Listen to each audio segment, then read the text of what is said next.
Welcome back, everyone. Today we're talking about The Story of Impulse, the latest box set released by Vinyl Me Please. So this thing includes 8 classic albums from the Impulse catalog. Some are in mono, some are in stereo. Some have actually been released by some other labels in the last couple of years, and I want to talk about all of that. I also want to talk to you about why I think this box set is absolutely phenomenal. No regrets. So let's do that. But first, you can click like and subscribe if you want to follow me for some more sort of similar content. I cover almost exclusively the music known as jazz, but you know, let's be real. If I bought all genres, I'd probably be broke. You can also follow me over on Instagram at what_can_brown. All right, so The Story of Impulse, again, part of the VMP anthology series. VMP is a subscription outfit. You don't actually have to be a member to pick this up, but you do save about $50 off the retail price if you are a member. So this is an 8 LP box set. As I said, retails for $399. For members, it's $349, so I mentioned that $50 savings. And for those who pre-ordered this during one of their 40% off sales, like myself, well, it obviously ended up being a much easier pill to swallow. So, you know, I want to say out front, this box set arrived with no issues whatsoever. So each of the discs were flat and quiet, no scratches, no splits.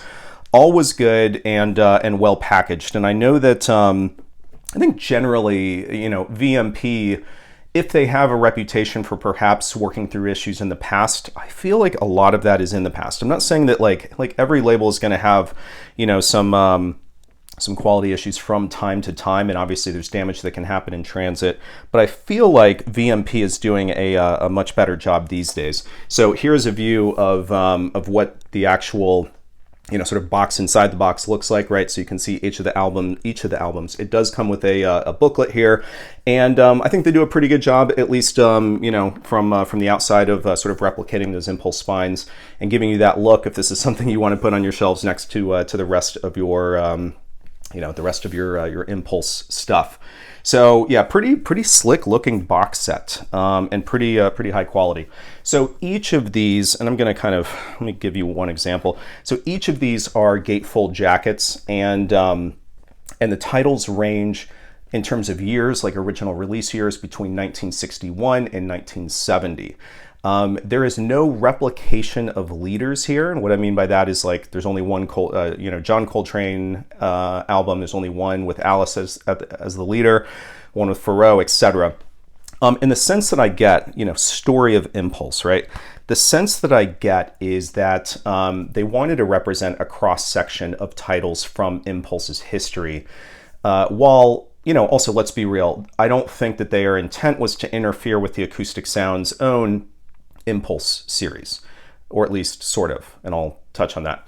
And one other thing I want to reference, because I know this is always a question, at no time has VMP suggested that these will be available individually. So for now, it is just in this box set format.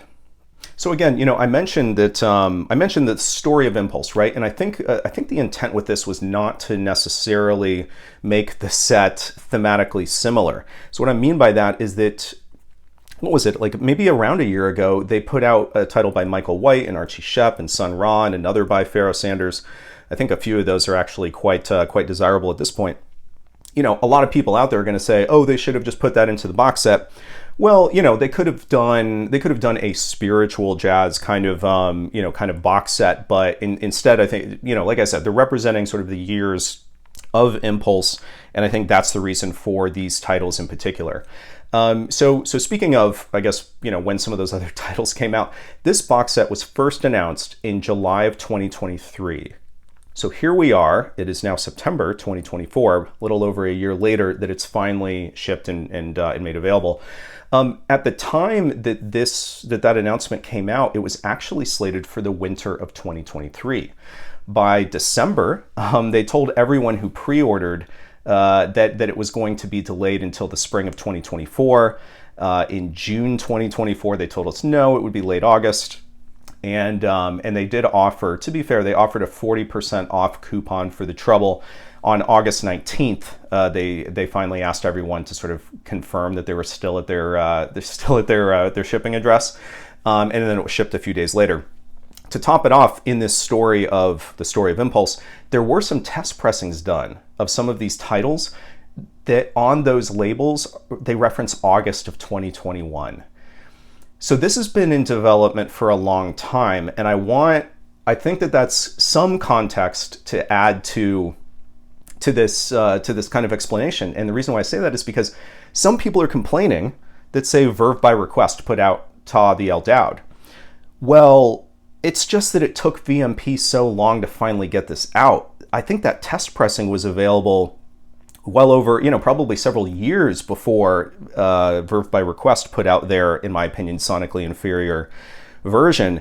So it isn't, I want to kind of sort of dispel the myth, perhaps, and I don't know all the details of the timing and when you need to get licensing and all that, but I want to dispel the myth, perhaps, that Vinyl Me Please is reissuing content intentionally that was just put out by other labels, because I understand that that's how it seems to us, the consumer, not necessarily how it worked in terms of the planning for some of these titles.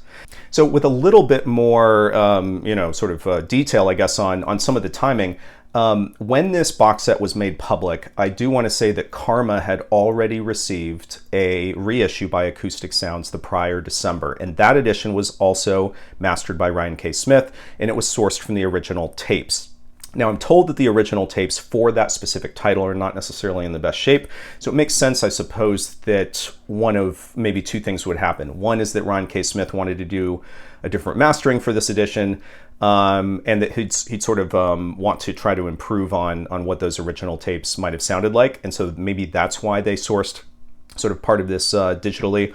And shortly, I will try to address whether or not he succeeded with that.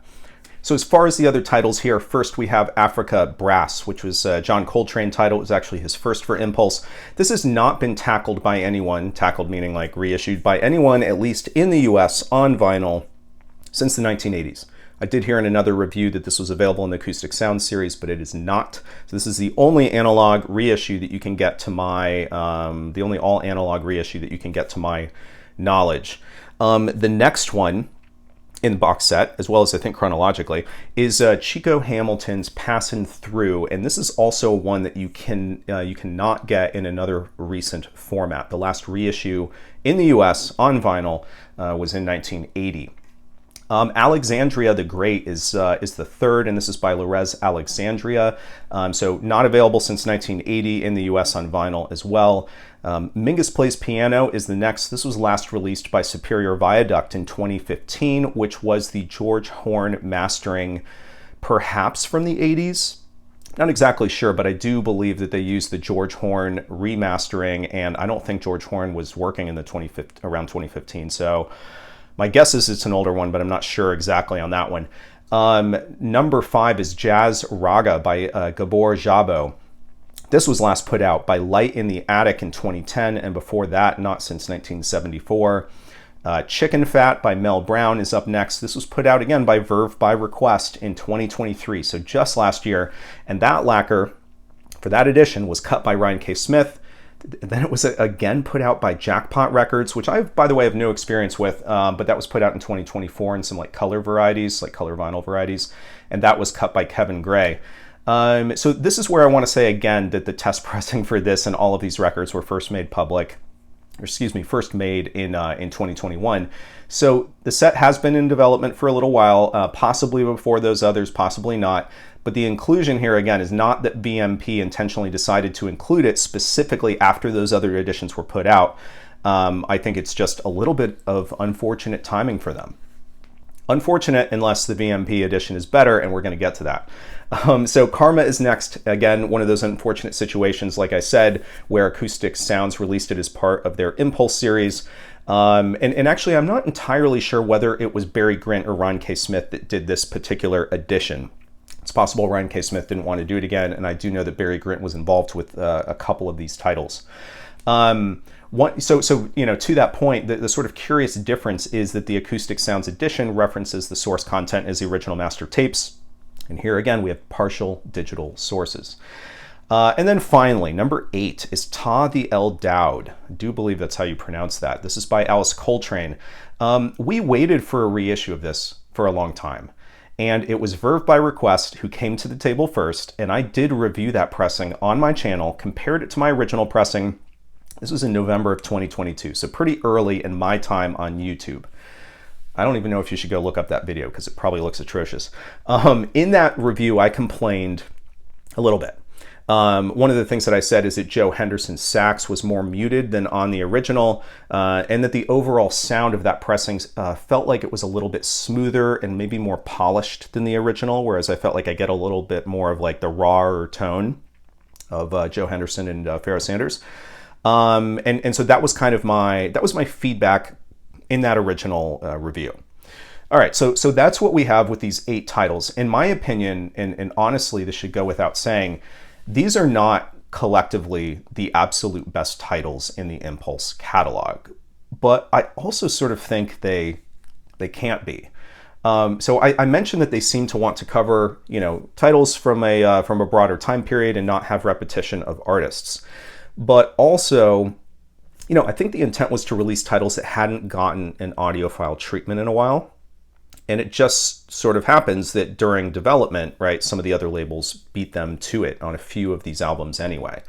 So what we have, though, is not, you know, if not the best titles, are mostly very good titles, and some are actually quite excellent. All right, so just a few more details about this box set, and then I'm going to try to spend like 1 to 2 minutes maybe per title, just because, you know, I could do a 20-minute video on just one. So they reference that the first edition of this box set is limited to 2,000 copies, implying that possibly there could be another pressing in the future, but you know, I wouldn't necessarily you know, hang my hat on it. My particular, because these are numbered, my number is 166 out of 2,000, which means absolutely nothing. All records are pressed at RTI with lacquers cut by either Ryan K. Smith and or Barry Grint. As far as the mastering source, the first 6 titles that I mentioned, so in order, are all analog, so AAA mastered from the original tapes, and the final 2 are mastered from a hybrid of what they're calling high-quality digital and physical masters that are available. So what are those final 2? Just to remind you, those are Pharoah Sanders' Karma and Alice Coltrane's Ptah, the El Daoud. If you read further, you see that for Karma, the master tapes were digitized and supplemented with high-quality digital sources. And with Ptah, it was mastered from what they say the highest quality digital masters. So one's hybrid and the other one seems much more squarely digital, I suppose. So this box set does come with a booklet. I will show you the booklet because I think it was actually very well done.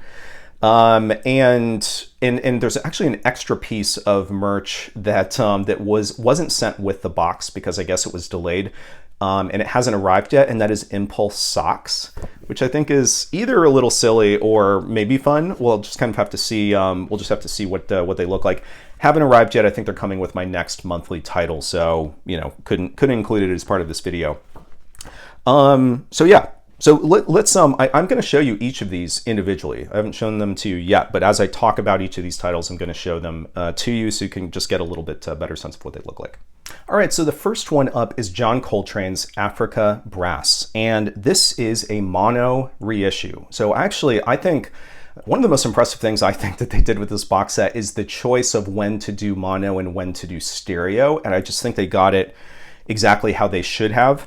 So let's again start with Africa Brass, and maybe the first thing that I'm not going to do this for every single title, but I do want to mention it for maybe a couple of these, and that is, you know, if you're thinking about differences, right, between what an original pressing would look like and what this latest reissue by VMP looks like, one of the things that sort of carries across is that a lot of times the photos are a little bit more sort of muted in terms of, you know, not as much detail, right? Like, so you can see up here, here's the original. This one just feels like it's a little bit darker in tone and you don't get as much detail from, you know, say from his face.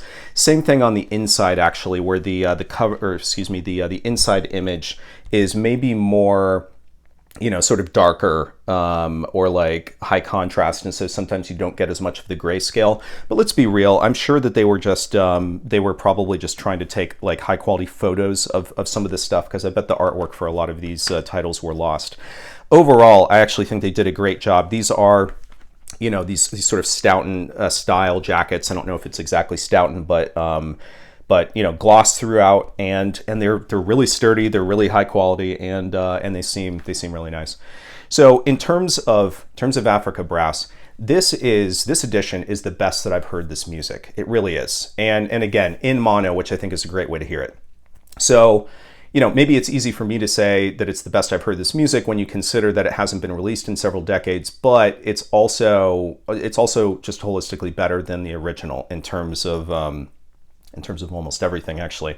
So when Coltrane starts playing at the beginning of this album, it's after a mostly bass intro, which is the title track, Africa.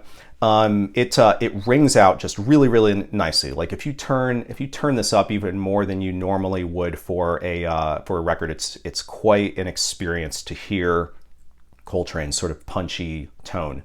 And in many ways, I would say overall with this album, it reminds me of some of the sort of stuff that Charles Mingus would do. And in that way, I really like the stacking of instruments that creates this sort of like dense wall of horns and with a droning bass. In fact, Coltrane mentions that what he was trying to achieve with this piece was he didn't want a stated chord progression, and he wanted like multiple basses to allow this sort of droning pulse that kind of like, you know, pervades the song. And I think in some ways it sort of forecasted post-bop a little bit in that way. Otherwise, let's see, the first track on side 2 is Greensleeves, which is a piece that I think everybody knows, and I think a lot of folks know that Coltrane liked to play some of these older tunes and kind of make them his own, and I think he did a really good job with this one as well.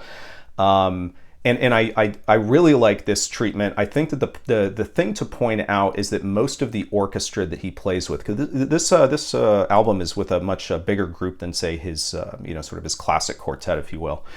Most of the orchestra is a little bit more muted, with the bass out front as well as Coltrane out front, and I thought that was like an interesting area to try to compare to my original. So I also played this. I played the tracks from each. And I have to say, this new edition is better than my original mono, where I think like Coltrane and the bass are more distinct and have more like space around them than on the original. I will say, however, even though I liked it overall better, I will say that the difference isn't super noticeable, and I actually think that this edition is actually a great reproduction of the original album in every way, with maybe some slight improvements. So it's not something that is going to be overtly different. They're very similar. They're both mono, and I just think it's we haven't had a reissue in decades, and I think they did a great job with it. All right, this next one I'm going to touch on pretty briefly. This is Passin' Thru by the new amazing Chico Hamilton Quintet. What I'll say about this is that Passin' Thru, the opening and title track, starts really exciting with this sort of rhythmic cymbal thing set against Gabor Szabo's guitar, and I think it sets like a really great tone. It's a Latin piece. It's written by Charles Lloyd, and I think it's one of the highlights. So if you're interested in previewing something, maybe check that one out. So incidentally, this album does include Charles Lloyd, Gabor Szabo, Chico Hamilton, George Bohannon, and Al Stinson. And the same rhythm sort of propels that piece forward throughout, but the solo statements, I think, trading off between Gabor Szabo's guitar and Charles Lloyd's sax, I think those are some of the highlights on that particular song, but also sort of throughout this album. I think Chico Hamilton did have a reputation sometimes for playing with a larger format group, but I think that he really shines the best when it's in this smaller sort of quintet format. And I think folks who aren't as familiar with Chico Hamilton should check him out, because he put out a bunch of albums actually for Impulse that are very worthwhile. Track 2 opens with George Bohannon. It's really dynamic, really nice detail. Great mono sound here with Bohannon out front, supported by drums and guitar. And I just think, again, they did a great job choosing to put this out in mono. All right, number 3 is Lorez. Is that how you pronounce it? Alexandria the Great. So this is put out in stereo, and I think having a vocal album in this set is fantastic, especially this one. If I think about which of the albums in this box set that stand out the most in this format, and again, because I already own some of these in their original form, but this one stands out the most in this kind of remastered format.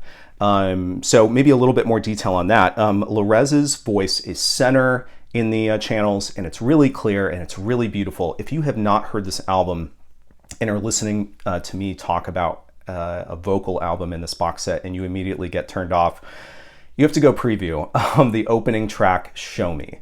It starts out like slow and expressive, and she sounds fantastic, but there's a moment where the tempo picks up and there's this like tambourine or something in the left channel, and the horn choir starts adding accents, and it's just so amazing sounding. Like I was sitting here in my room, like previewing, or listening to each of the, to each of these albums. And as soon as that turned and the rhythm started picking up, like I legitimately like sat up in my chair and I was like, oh wow, that sounds really, really good. So yeah, go preview that. To give you a sense of the supporting artists on this album though, we have a lot of exciting folks. There's Wynton Kelly on this. You have Jimmy Cobb, Al McKibben on some, Paul Chambers, Victor Feldman, Bud Shank, Paul Horn. Really fantastic performance, really well recorded, and it sounds so good in this version. I know that no one will buy a box set for just one album, but if before you thought that this was going to be one of the weaker titles just because it was vocal, don't think that way. In fact, it may be one of the highlights. All right, number 4, Mingus plays piano. This one is in mono, and it sounds fantastic in mono and in this audiophile treatment because, well, Mingus is solo here. Solo piano with some vocals. So you do, I will say about this album, you do sort of have to want to hear solo piano.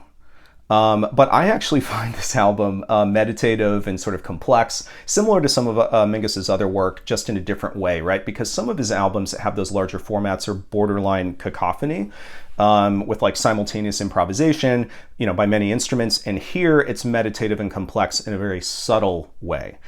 He is not playing overtly in an avant-garde style here. And again, I think if anything, maybe the tone is a little bit more sort of modern classical, if you will. So these pieces are all very stark because again, it is just Mingus. They aren't rapid pieces for the most part, sort of slow and explorative. And I would say with relatively loose time. They aren't free. It's not free jazz. It's just because it's only Mingus. He can slow things down, speed things up as he wants to, in order to sort of add emphasis, and he doesn't have to worry about a rhythm section sort of going along with him. This was another case where the difference between my original mono and the reissue mono wasn't very significant, but I do think actually the original mono sounds better. I think it has to do, if I was going to pinpoint it, I think it has something to do with like the sense of like a wider dynamic range, and I just preferred the sound especially when there were like denser chords that he was playing, seemed to have more intensity in a way that maybe I can't put my finger on. So even though I say that, this is a phenomenal sounding album, and again, I think that because it's been difficult to get a lot of these in recent years, I think that this is a great way to hear it. Again, you just have to want to hear solo piano. Some people would say, oh, this isn't Mingus's best work, and why didn't they do Black Saint and the Sinner Lady or some of these others? Well, a lot of his other titles have been covered, certainly on Impulse in the Acoustic Sound series, or his Atlantic stuff, right, in the Atlantic 75 series, which I think actually, I think Pithecanthropus erectus was just put out in the Atlantic 75 series. So anyway, point is that you can get a lot of his stuff elsewhere, but not this title, and it is a little bit unique because though it's not the only album he played piano on, I believe it's the only one, I'm gonna have to correct myself, if it's the only one that he was solo piano on. That may not be right. In fact, I don't think it is, but this is like the earliest, and it's great. Like he was known for being a bassist, but he plays the piano very, very well. Number 5 is Gabor Szabo's Jazz Raga. This is in stereo. This is actually one of the titles that I didn't already have. I know what you're wondering. You're wondering, why did I buy this if I already have a bunch of these? And I don't know if I'm going to address that or not. But I didn't I didn't have this one before. I would say maybe on paper this is an odd inclusion because of the style, although again, remember, we're talking about the story of Impulse, and there actually was a number of titles put out by Bill Plummer and like some of these other folks that were put out on Impulse that were a little bit more of the Middle Eastern influence. So what I do want to say is that there are vocals from the get-go on this album, and there's a heavy Indian influence to the music with a sitar used really throughout. You might be worried that this would be too maybe commercial in terms of usage of a lot of pop songs that maybe also were using Indian influence, or maybe just adding an Indian influence onto some of these pop songs. There is just one of those here, and that is a rendition of Paint It Black by the Rolling Stones. The rest are one of a couple of things, either Gabor Szabo originals, Gary McFarland originals, who was actually collaborated with him quite a bit. There are also a couple of standards, including Summertime.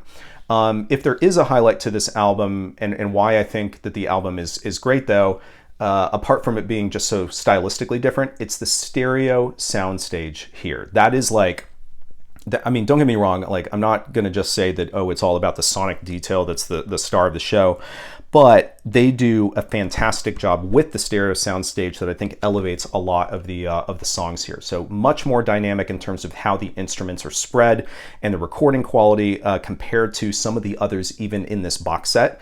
In a way, I would say that it's the most audiophile in sound across all of these. You hear a ton of detail in Bernard Purdie's hand drums that adds a ton, especially in the second piece, which is titled Mizrab, maybe. So definitely preview that one. Because I think it's the standout. But again, if you haven't heard this, and again, I didn't own a copy. I've never owned a copy of this. Outside of some of the vocals that I was like, meh, especially on the track Walking on Nails, which is the opener. So it's a little bit of a shame that it's like on the opener. Like you have to get through that to get to some of the better stuff. But I think it's a very worthwhile inclusion. And again, I think a representative title from the Impulse catalog. All right, so we're getting there. This is number 6, Mel Brown's Chicken Fat, and it is put out in stereo.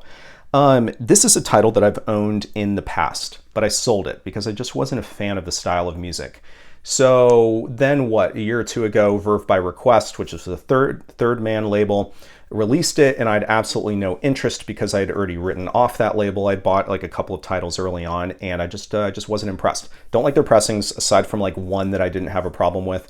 But I quickly decided that with their titles, I'd rather wait for someone else to release them than go for or find an original rather than pick up their reissue. My personal thoughts. So I did have some baggage going into this one, and this new edition isn't enough to make me a huge fan. To give you an idea of the style, I would say that it's more of a soul jazz, blues heavy, even funk album, and it's basically all electric. So Mel Brown plays electric guitar, as does Herb Ellis, although in I think two pieces he plays a 12-string. Then you also have Arthur Wright on electric guitar. There's Gerald Wiggins on organ, electric organ, Ronald Brown on electric bass, and Paul Humphrey on drums. It's just too, like, I don't know, for me, not what I want to hear on vinyl. Like one of the reasons that I buy jazz on vinyl is because I think the instrumental, and yeah, okay, like vocals sometimes, but the sort of acoustic instrumental nature is particularly conducive to vinyl. And I know there's a lot of people who love to hear rock music on vinyl as well. Can't take anything away from that. It's all personal preference, right? Just for me, when it's these like dense electric things, it's a little bit of a turnoff, and at least that's the case for me with this album. So this one isn't for me. However, I do acknowledge that the recording quality, or sort of the mastering quality of this was well done. Like, I'm sure it's well represented. My comments are just more sort of about the actual music, and I'm not as much of a fan. All right, so here we go. Perhaps, the final two, but also maybe some of the two that the people are going to have the most interest in, right, in this box set. So the first, the seventh, is Pharoah Sanders' Karma. In terms of packaging, and I have my original here somewhere, this new VMP edition has mostly minor differences from the acoustic sounds version. So for example, the inside gatefold of the VMP on this, as well as the others, is quite glossy, whereas with the acoustic sounds edition, it's more of a matte, or at least like low gloss finish. With both of the reissues, the inside picture, which is this, is much higher contrast. So I mentioned that on the Africa Brass title as well. So whereas the original is more subtle gray tones. The biggest difference though here actually with the VMP is the front, where this yellow and like warmthness is really, really accentuated, while the Acoustic Sounds edition more closely matches the tones in the original pressing. Regardless of which edition, in fact, including the original, Pharoah Sanders's image here is not really high resolution. It's fuzzy regardless of which version you're talking about. And I couldn't really discern if one was better than the other. So I know people focus in on cover replication, especially with some of these, some of the most desirable titles. So that's kind of why I'm talking about it, even though I really don't care. So anyway, what I would say about this album is that I did get a chance to play a few of the tracks to get a sense of the differences between the pressings. And I'm not gonna get into this in that much detail because actually there isn't that much that is discernible. So the VMP edition, I played the opening track, and when the bells come in and the sort of almost a Love Supreme style vamp comes in on bass, the stereo separation is really, really nice. I think it's a great, sort of separation of instruments here as well. The auxiliary percussion is separate between the left and the right channels, and it's really nice sounding. It gives it a sense that the music is really surrounding you. As far as Sanders' sax here, I think, I always talk about his tone as this sort of throaty tone, and I think it sounds really great. The bells sound great here. I'd say the sax is a little bit louder than the rest of the auxiliary instruments throughout, sort of pokes through some of the percussion sounds. You almost have this like sort of swirling percussion, right? And the sax very clearly and distinctly pokes through it, which I think is nice. Pharoah does sing here, and there's a slight echoing to it. And maybe I would say that his singing, but see, this is something that exists across each of these versions. It's a little bit more muted and maybe at the same level as some of the other instruments where you almost expect it to be a little bit more pronounced, but it isn't. All right, so that's what I would say, at least summarizing that first track. So if I'm thinking about some of these other ones, the acoustic sounds pressing, no differences immediately presented themselves. If I could pick out anything even subtle, it's that the sax is at the same volume level with the rest of the instruments, whereas I feel like I mentioned before, sort of does a better job of popping through it, through the auxiliary percussion on the VMP edition.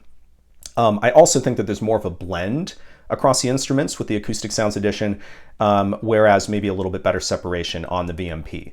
So I would say, though, that it isn't worth really hanging your hat on one being entirely better than the other, but for the sake of just going through this exercise, I would say that I prefer the VMP edition, but the differences are negligible. So don't get me wrong, like I know that the Acoustic Sounds version came out before, they have a great reputation, and theirs is all analog, whereas this one is a mix, right? So I understand the, perhaps the desire to gravitate towards the one that you already have that doesn't require you to buy the box set and all that. You get it.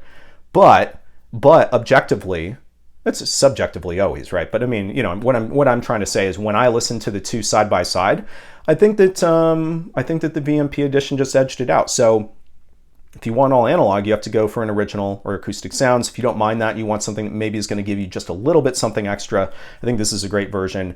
You don't need to sell your Acoustic Sounds version just to buy the box set, but you know what I'm getting at, right?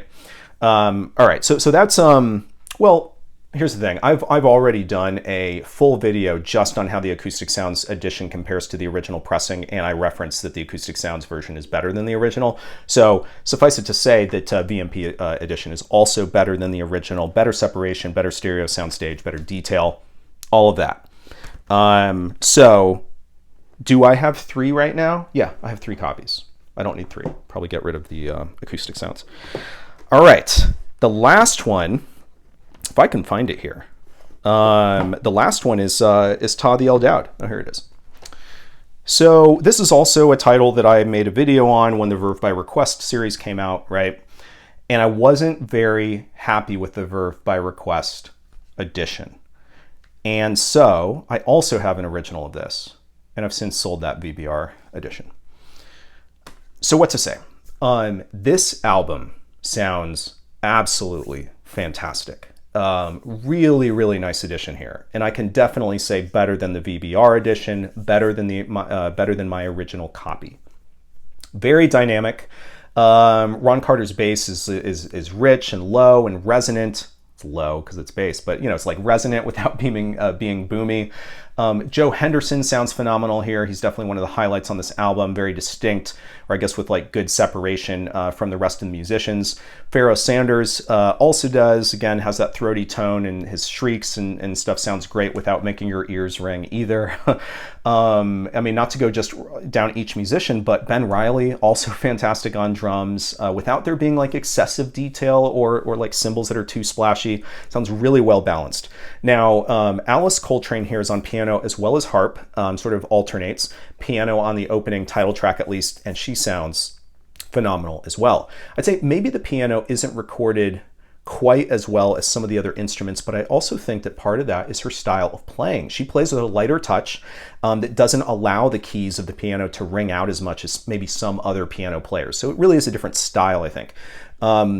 She's fine getting tones. I think she's okay when she's playing getting tones that are a bit more sort of fleeting or shrill here and there, whereas there are more heavy-handed piano players like, say, a Red Garland that really lets each note resonate, and that's not what she does here. So it's probably less that it wasn't recorded as well and more that it's simply capturing the style that Alice Coltrane actually uses. Track 2 on here is maybe notable, well, obviously for the music, but I think the percussion here is some of the most detailed on this album from a sonic standpoint, but also just the most beautiful in terms of how Riley plays. It's a really, really nice highlight for him, I think, is track 2. By side 2 of the album, Alice has the harp out, and I did want to make sure I touched on that because from a recording standpoint, it could introduce maybe some additional complexities.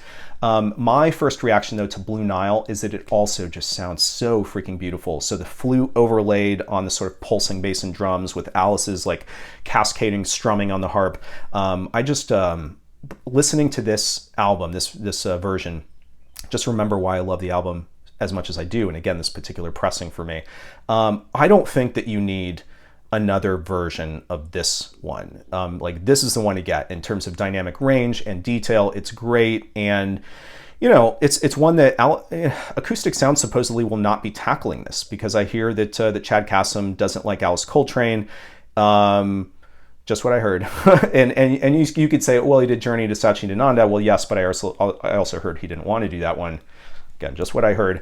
Also, this is digitally sourced, and he has a reputation for doing all analog. I don't think he'd want to tackle one if he can't use the original sources. It kind of goes against a little bit of the mission of what he is doing with his various labels. All right, so I think we're all ready for this to be done. So that is all 8 albums, right? Nothing was done poorly. In fact, the treatment of each of these I would say is excellent. It's just I personally didn't prefer Mel Brown's Chicken Fat. So, you know, obviously we did have a couple of albums that were digitally, you know, had digital sources, but there wasn't any indication of that sonically. And I don't even know what that would mean, but you know what I'm getting at. Like, there's no quality issues though. There's no problems.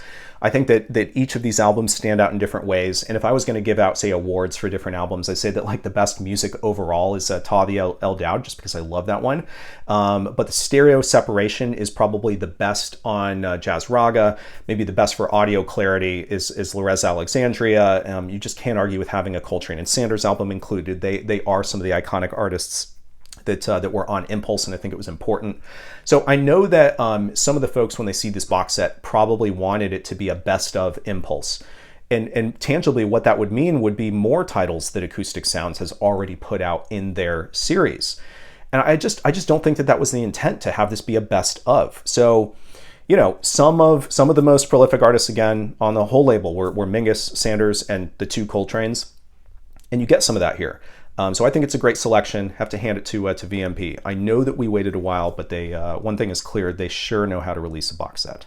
So thanks very much, everybody, for taking the time to stick with me. And I'll see you next time.